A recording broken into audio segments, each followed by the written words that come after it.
This is the iPhone 14 Pro. This is the Galaxy S23 Ultra. The Google Pixel 7a. The Motorola Razr Plus. And this is how CNET tests phones.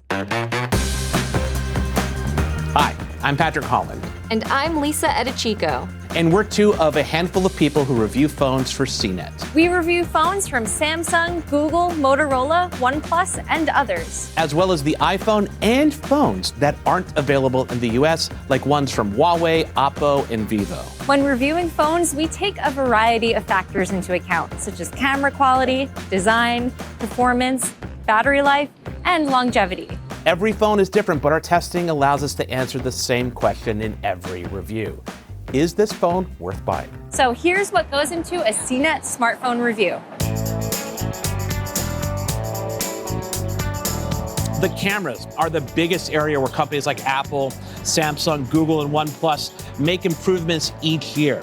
So we take photos in a variety of circumstances and lighting conditions, including bright outdoor areas like this coffee shop and dim indoor settings like this bar under mixed lighting. And we capture a bunch of different subjects like food, pets, and people to assess the camera's speed, how it captures details, skin tones, colors, and the dynamic range. And we do this for every camera on a phone, even the selfie camera. We also record a lot of videos. And just because a phone can capture 6K or 8K resolution video doesn't mean it's good.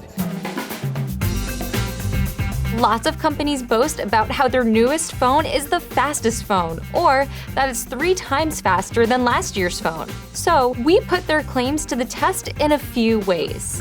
First, we use a review phone as our personal everyday smartphone and note how the performance is. We note how well a phone can juggle multiple apps, how quickly apps launch, and how fast the camera opens. We also run a series of benchmarking tests designed to push a phone's computing power and graphics performance. These tests include the latest version of Geekbench for general CPU performance and 3D Mark Wildlife Extreme for graphics. We compared the results to the previous generation model as well as new phones from competitors. Probably the question I get asked most: how good is a phone's battery life? And answering that question is a big part of our review testing. And, well, it's not as easy as seeing which phone comes with the biggest battery, especially since software and processors can make a phone more efficient and drain a battery less. So, we test a phone's battery life 3 ways: through an anecdotal stress test, a video streaming test, and by observing battery life after everyday use. For the anecdotal stress test, we measure how much the battery drains after 45 minutes of general usage, and we do a little bit of everything, like streaming video, using social media apps, playing a game, making a video call, and other mundane tasks like checking email. Then there's the video streaming test that monitors how much a full battery drains over a 3-hour period while viewing a video on YouTube.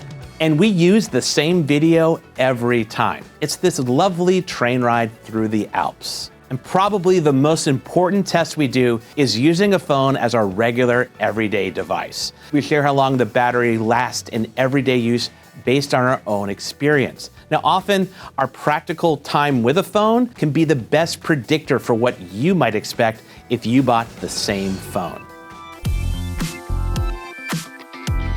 Our smartphone reviews also encompass other areas like design, software, and display quality. Design can be subjective, but we generally look for how easy the phone is to operate with one hand, the build quality, and whether the design is unique or interesting in some way.